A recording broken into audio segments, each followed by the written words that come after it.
अस्सलाम वालेकुम फ्रेंड्स, कैसे हैं आप सब। हाजिर हैं हम चांद रात की तैयारियों के हवाले से आपके पास। जी जनाब, ईद उल अज़हा हमारे सर पे आ चुकी है और खाना पीना और मेहंदी के बग़ैर तो ईद हमारी नामुमकिन है।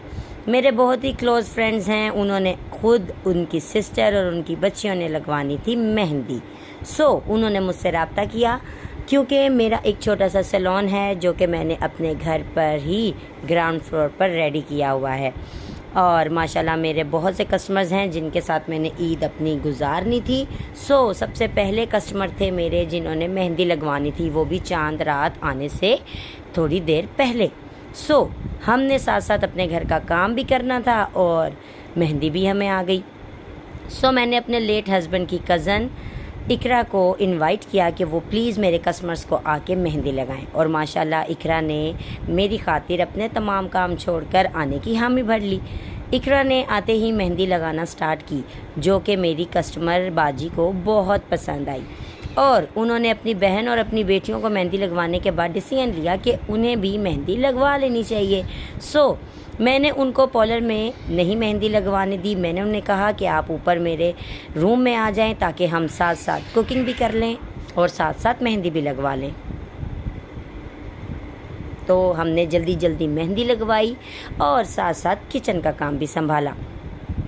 इकरा ने माशाल्लाह बड़े अच्छे तरीके से काफ़ी कस्टमर्स को फ्री किया और साथ साथ हमारी गॉसिप्स चलती रहीं, साथ साथ आइडियाज़ चलते रहे, डिस्कस होता रहा कि ईद पर क्या पहना जाएगा क्या नहीं पहना जाएगा। इकरा ने भी बहुत सी बातें शेयर की और हमने भी अपनी बहुत सी गॉसिप्स को इकरा के साथ जारी रखा। साथ साथ मेहंदी का काम होता रहा और मैं जनाब उठकर साथ साथ किचन का काम कंप्लीट करती रही, क्योंकि माशाल्लाह हमारे सहन में होनी थी कुर्बानी और साथ साथ सारे गेट्स को डील भी हमने करना था। खाए पिए बगैर तो ना मैं रह सकती हूँ और ना मेरे फ्रेंड्स। और मेहमानों के साथ अच्छे तरीके से शेयर करना तो आपको पता है कि ख़ानदान का सबसे अहम मामला होता है। हमने साथ साथ अपने घर के काम भी किए, साथ साथ मेहंदी भी इंजॉय की और साथ साथ कुकिंग भी की। इन तमाम बातों में साथ साथ हमारे बच्चों ने भी इकरा की बेटी के साथ बहुत इंजॉय किया। वो सारे बच्चे आपस में टॉयज़ के साथ खेलने लग गए और हम माओ ने बड़े अच्छे तरीके से अपने सारे काम निपटा लिए। बाजी ने पहले तो अपनी सिस्टर और बच्चियों को मेहंदी लगवाई थी, लेकिन लास्ट मोमेंट पर इकरा की मेहंदी देखकर उनके भी मुंह में पानी आ गया कि मुझे भी मेहंदी लगवा लेनी चाहिए। तो उन्होंने भी मेहंदी के लिए इकरा को कहा कि मुझे भी लगा दी जाए। लास्ट कस्टमर हमारा बाजी जान थी, जिनको हमने प्यारी सी मेहंदी लगाई। मैं बार बार आती थी, इनकी मेहंदी देखती थी और ख़ुद से किचन में भाग जाती थी, क्योंकि मैंने साथ साथ अपना किचन संभाला हुआ था, क्योंकि चांद रात पर तो हमने अपना सैलून मैनेज करना था और बाकी तमाम कस्टमर्स भी मेरे साथ कॉल पे राब्ते में थे कि हमने भी काम करवाना है। मैंने चांद रात वाला वर्क थोड़ा शाम में ही कंप्लीट कर लिया। साथ साथ बाजी को और उनकी बच्चियों को मेहंदी लग गई और मैंने साथ साथ अपना किचन का सारा काम समेट लिया। किचन के काम में मैंने रेडी की शामी, जो कि चिकन और चने की दाल की थी। मज़ेदार खुशबुएं आती रहीं और साथ साथ फिरनी तैयार होती रही।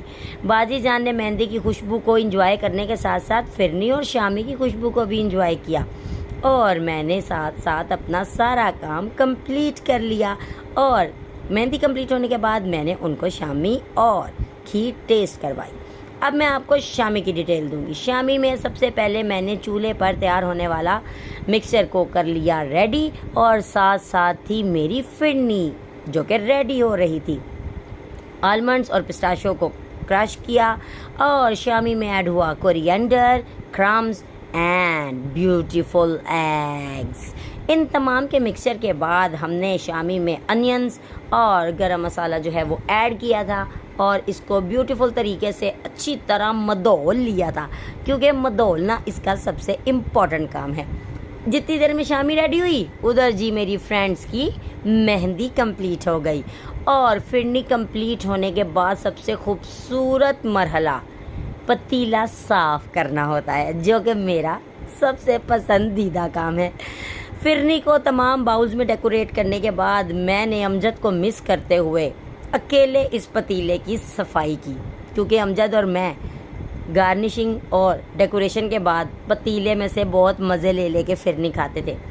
फिर हमने जनाब शामी को दी शेप और शेप देते देते फ़ोन मैंने पकड़ लिया उल्टा, जो कि आप देख सकते हैं कि बाउल और फिरनी होगी उल्टी, लेकिन चारों तरफ से एक ही शक्ल थी, सो कैमरे का इतना पता नहीं चला।